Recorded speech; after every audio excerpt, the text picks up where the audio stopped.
So some brilliant people found a way to send black and white pictures and sound together, linked together, via another spectrum of the radio waves. And people had antennas and bought these black and white TV sets, and instead of clustering around the radio after dinner, they clustered around the TV. And a little bit of history of commercial broadcasting.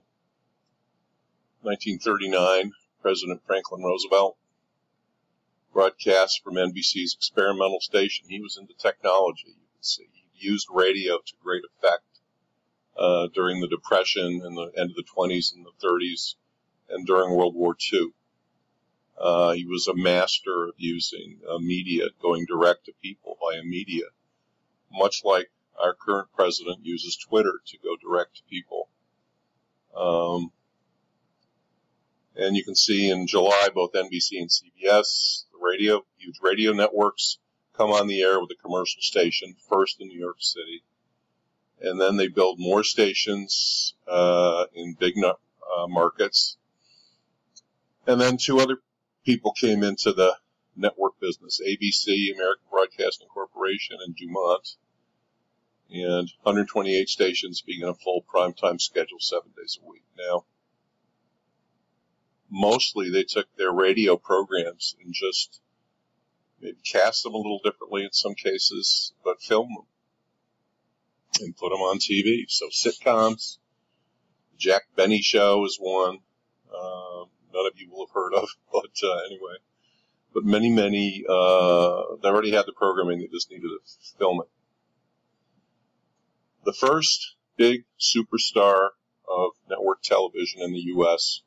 was an actor/comic named Milton Berle, who had kind of frittered around on the edge of Hollywood with some kind of small supporting parts in some films, some kind of B films. By the way, his real name was Mendel Berlinger. I forget what Jack Benny's real name is, but pretty similar. Obviously, Jewish background, but at that point, both of these actors, comedians, didn't feel that those names were going to be understandable all over the country, so they changed their names. That's what they did. So the sponsor for Milton Berle was Texaco gas stations. Texaco I don't think exist anymore. It was, I'm sure, bought up years ago. They sponsored his show, and basically what he did was, in black and white, he took a vaudeville variety show, which was a comedy act, a skit, some songs, dogs, and put it on TV. He even did it in a theater with curtains. So he basically, it wasn't a radio show that he took to TV. He actually took a vaudeville show. And these shows, this is what people did when they didn't have TVs. They'd go see a vaudeville show or go to the theater. And I put it on TV. In 1948, you can see here 191,000 total TVs. After 8 years, there were 21 million TVs. And now we're going to take a look at a Jack Benny clip again, because I just want to, for one time in your lives, you'll listen to some old radio and you'll see some old TV, and you'll just have a sense of where all this stuff came from. And I think it helps your perspective on understanding media and audiences and media.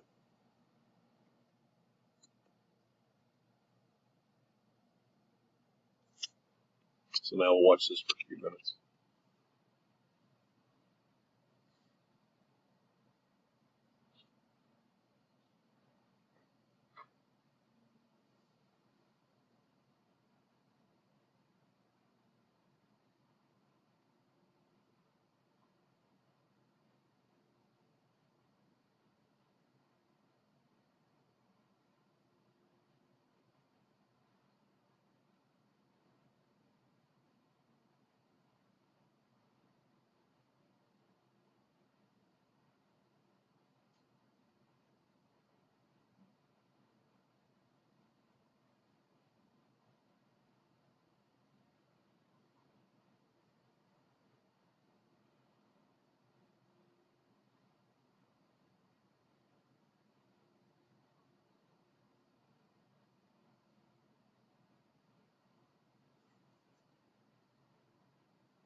So that's Milton Berle.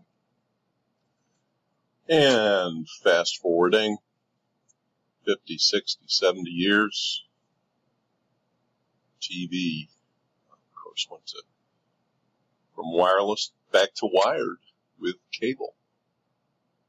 And cable gave a much better quality picture, allowed lots more channels, no more radio waves, and TV sets are all pretty much cable now, or they're not cable, they're satellite, which is basically the same thing, and that one does use some radio waves. And now we have lots of choices, and we have, of course, video on the internet as well, something like Hulu. And so television, still the most effective medium, I think, in terms of quality of impression. You have everything, right? Sight, sound, motion. You can have depth of sale if you have long ad. And then the internet. First banner ad ran 1994 on the Wired magazine website. I don't know if any of you are familiar with Wired magazine. It did come out as a printed magazine before it had a website. And Condé Nast bought it, a huge plush magazine company that owns GQ and Vogue and New York Magazine, Vanity Fair, and others. And so there's the banner. If you ever clicked your mouse right here, you will.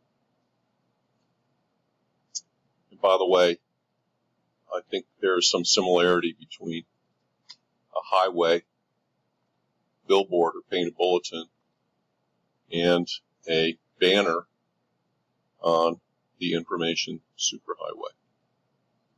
And the first mobile ad, according to Wikipedia, and this is the development of mobile technology, which uses radio waves. Okay, so here's when the first SMS was. First advertising. It was in Europe.